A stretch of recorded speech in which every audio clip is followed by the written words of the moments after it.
Hey, today we're going to talk about something I really love. It's regulation. Sounds kind of dumb, but the truth is how we change behavior and why we change behavior is really, really core to what government does. Governments try to make sure that everybody else is protected, but in doing so, we have to restrain other people's behavior. And sometimes people act out of line. How do we get them back into doing what we're supposed to be doing? So we'll talk a lot about regulation, how that works, but also how the courts play a role in that, especially as it comes to how agencies behave. Almost everybody says, well, why are there so many stinking rules? Like in California, you can't smoke in your car if you got a kid in it. I'm like, oh, okay, that's weird. Well, can't even smoke on campus, at least here. Can't smoke at the beach. Like, why are there so many stinking rules? Is it because the man wants to just keep you down? Lawmakers can't help themselves. They sort of get rewarded by passing new laws. Rules simplify life. What? Whatever. And every rule corresponds to some stupid action in the past. Well, probably all of those are true. I want to talk about number C really quickly. When I drive on a mountain road and there's no middle line, as I'm going around those corners, I love driving. So I'm cutting the corners, I'm moving this way or that. That is actually really, really worrisome for whoever's coming my way. But if I have a line down the middle of the road, I know where that person is expected to stay. And because I know where that person is expected to stay, as I cut into a corner and go the other way, that line also constrains my behavior. It says, hey, don't cross here, don't cross that. And we sort of mutually agree upon the fact that line has power. And because that line has power to control my behavior, I don't have to think as much about whether or not they're going to break the rules. I don't have to worry about where the rules are. I can not have to think as much as I drive because I just anticipate that they're going to do their part. Otherwise, if I didn't have a line there, I'd have to think about how fast they were going. I'd have to judge their character. I'd be looking at their car. I would try and figure out as much information as I could to figure out whether or not I should move really far to the side of the road or if I could just kind of stay in the middle. So in many ways, rules really simplify life. They make it very easy for us to understand what's acceptable, what's not acceptable. One of the foundations, like I said, of government work is to regulate. And what we want to do is change the behavior of somebody when the unchecked pursuit of their self-interest could harm us or other people. Businesses want to produce products that are inexpensive so they can make more money. But sometimes that inexpensive comes at the cost of maybe health or safety. Well, that's not good. So what we do is we establish rules or laws that protect health and safety. It's going to raise the price a little bit on those goods and services, but as a whole, society benefits. But also regulation can apply to government agencies. In other words, we want to make sure that government agencies and their employees do their tasks in a way that is consistent and fair, and especially as they go out to regulate other people's behavior, that they regulate themselves. So we'll talk about goals of regulation generally, and then we'll talk about ways in which we constrain the behavior of agencies so the agencies don't get out of control, and so that agencies can implement laws that are beneficial to everybody. Now, if we're going to regulate, what we need some common things. We need some authority. Remember, public agencies really, really thrive on public authority. We have to have some resources, and we have to have some procedure to get that job done. So obviously, if you get pulled over and they say, well, you were wearing a red hat. Well, there's no authority in the law that allows a police officer to wear a red hat or to pull you over for wearing a red hat, unless there's something related to gangs. But side note, you would say to them, where in the law does it say I can't wear a red hat while I'm driving? And then the police officer would be like, well, never mind. And they move away because they know that they can't implement some restriction on you if there's no source of authority in the law. We have to have resources. If we have no budget, if we have no staff, then the law simply doesn't exist. It might be there on books, but the practice of it is non-existent. And then we have to have some procedure. Every time that we use power to regulate the behavior of other people, we should go through some steps to make sure that that power is used appropriately and the law can be applied evenly. We'll talk about that in just a second. The Constitution gives Congress regulatory power. It just simply says we can do it. So it's foundational in our Constitution, and in the states we have the same sort of power. We have been consistently strained throughout our entire lives as Americans of trying to figure out what's appropriate, what's not appropriate in terms of what government can tell us to do. We know that government regulations are costly. They cost to hire an agency to do.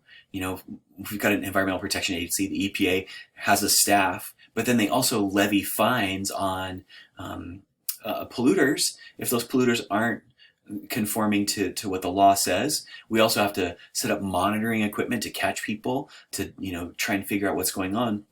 But then also, it's costly to those businesses who have to buy that pollution equipment, who have to hire somebody to do regulatory compliance. All of these things are costly as we regulate. But is there a long-term benefit? And that's sort of the bigger question about regulation, because we do know it's costly. It might even slow the economy down because we can't produce goods or services that are cheap enough to compete with other countries. So that could be a problem. Now, all those regulatory agencies, they become highly expert in their particular fields, and much more so than Congress. Elected officials are popular. That's why they win, regardless of what their background is. If they're lawyers or doctors or whatever, they may have some specialized expertise, but when those members of Congress are going to work with the Office of Surface Mining, those surface mining people, Office of Surface Mining people, they know everything about surface mining. That's their expertise. They do that every day. In fact, structural model of the bureaucracy, or theory, would go and say, well, Office of Surface Mining is dedicated to just knowing that thing. So we have highly expert regulators, way more expert than president, way more expert than Congress, way more expert than the courts. And so we rely on some of their information and what they know and what they do. We have to trust them, but at the same time, we give them power to enforce sort of these big, broad ideas that we want to put into law. When we say we want to make mines safer, let's pass a law. Who knows more about mine safety than the Mine Safety Health Administration and the Office of Surface Mining? Well, that's what they do all day long. So Congress passes kind of vague laws that allow these regulatory agencies to set up rules to implement the law. And that would be like what type of helmet you need to wear, what kind of respiration exists, what kind of electricities run, safety codes. They know all of that stuff. So Congress says make them safe. And then those agencies have to go out and they have to write rules that'll apply to all those mines. And then, if we find that somebody gets hurt, we take it to the courts, and the courts come back and they might sue those companies for non-compliance. The relationship between that expert agency and the courts can also be kind of strained because, the courts have to rely on a different set of criteria to make judgments than maybe the agency does. And then there's all sorts of different kinds of regulation. We're going to talk about economic regulation and social regulation, but we are all very familiar with economic regulation. It sort of regulates, it's designed to prevent market failures and other problems where the market doesn't work really well. And one of those things is if we don't have some sort of economic regulation, companies tend to buy each other and they buy out their competitors, and they grow into very large, powerful monopolies or oligopolies. Monopolies exist where there's only one person providing that good or service. This, economic regulation started a long, long time ago, and one type of them is antitrust laws like this. So when companies try to merge, we have essentially an agency that will make sure that those companies don't exert too much market power, market pressure to either drive out competition or to drive up prices. So if you have a cell phone, chances are you have Verizon, AT&T, or Sprint, T-Mobile, maybe. There's just a couple carriers that really provide cell service. It doesn't mean that there aren't other carriers. True Mobile and who knows, Johnny's Mobile Company. They all end up using like Verizon or AT&T's or T-Mobile's cell network. But really, those four companies depending on how you count them, they put a lot of pressure on what the price for cell phones are going to cost. Not cell phones, cell phone plans. So if one of those three were to merge with the other one, it would essentially create a space where only a very few people could compete. That means that they might be able to charge a whole lot more for our plans, but also decrease service in order to increase their profits. So we have these laws that essentially control our economy, including preventing unfair competition. We also have economic regulations that require a certain amount of insurance or safety inspection or a certain minimum price as a standard for them to enter. For example, I just can't go out and build 7,000 cars or 20,000 cars, even if I want to be an electric vehicle manufacturer. I have to have seat belts. If I manufacture a certain type of vehicle, size of vehicle, a certain number of vehicles, I have to include airbags and anti-lock brake systems. And all of these standards exist so that we make sure that the products that we're selling are safe. That's all economic regulation. And it costs more to start a business where you have to comply with safety standards or wage standards. So those are things that are part of economic regulation.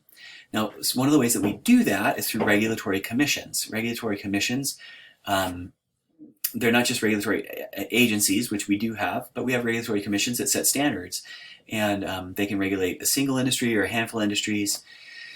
One of the biggest questions we have about regulation is whether or not the regulators will end up being captured. And capture means it's like this spot in which the people who are going to enforce the rules end up going to lobby or to support the agencies or the people that they regulate. So think about it like a gangs unit in a police department. Gangs units work with gang members all day long, and they're trying to regulate gang behavior, but they become friends, and they see each other often.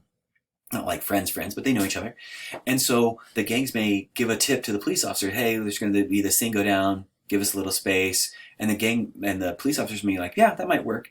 But then eventually those police officers might say, well, okay, we've got something coming down. I want you to protect yourselves by doing this. And so they warn the gang members about something that's going to happen. And when that happens, those people who are regulating or trying to change behavior, like the police officers, they sort of get the mindset that they want to protect those gang members.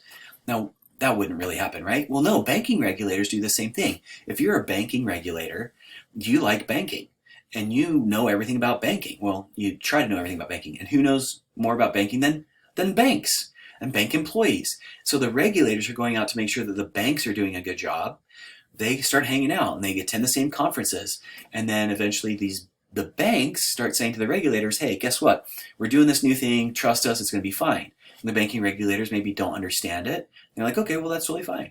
Well, eventually those banking regulators could even go back to Congress and say, hey, guess what? These banks are doing some new real cool thing. Let's check it out. And instead of like smacking down and being critical, they're more willing to say, that's okay. And that regulatory capture happens where the regulators start, essentially lobbying for and supporting the people they regulate rather than, making sure that law is implemented and we're safe and protected. That scenario about the banking regulators is actually what ended up leading to the crash in 2008. So this is really real stuff. Economic regulation is pretty important. Another way that we do regulation is social regulation. Social regulation has grown a lot through the 60s, 70s, and even to today. It doesn't focus on like economics necessarily. It focuses on behavior and what's culturally acceptable. And some of these things could be like safeguarding the environment, protecting workers' health and safety, the quality of consumer products, that there's no like abuse or animal testing, but also things like discrimination on the grounds of race, color, sex, age, disability, religion. Those sort of rules that protect groups. They're not really economic rules. They're more about like empowering people who maybe have largely been disadvantaged their whole lives, or maybe over generations. And social regulation has taken the form of taken a variety of forms over time. But the general argument is that we can construct rules around some societal behaviors because it's going to be good for our society. And if we don't, there'll be some spillover consequences or externalities. Now, these externalities or spillover effects are things like secondhand smoke. We're not actually regulating the person who's smoking, but for the person who's smoking's sake, because that's a choice. But because they're smoking, they may be around somebody else who has not made that choice, like secondhand smoke. And so what we do is we control where people can smoke, not for the person who's smoking, but for the people who are around the person who's smoking. Same thing for air pollution from cars. As a society, we have clean air because we restrict car manufacturers from being able to pollute more. There are also some societal impacts. Early on, social regulation took the form of not having homosexual marriage because of what it would do to the kids, but also things like interracial marriage in the South. Well, society wouldn't know what to do with a kid who was biracial. And maybe that's largely true back then, but it doesn't mean that you shouldn't, figure out different ways to do that. And so social regulation has been used for good and bad to advance societal norms.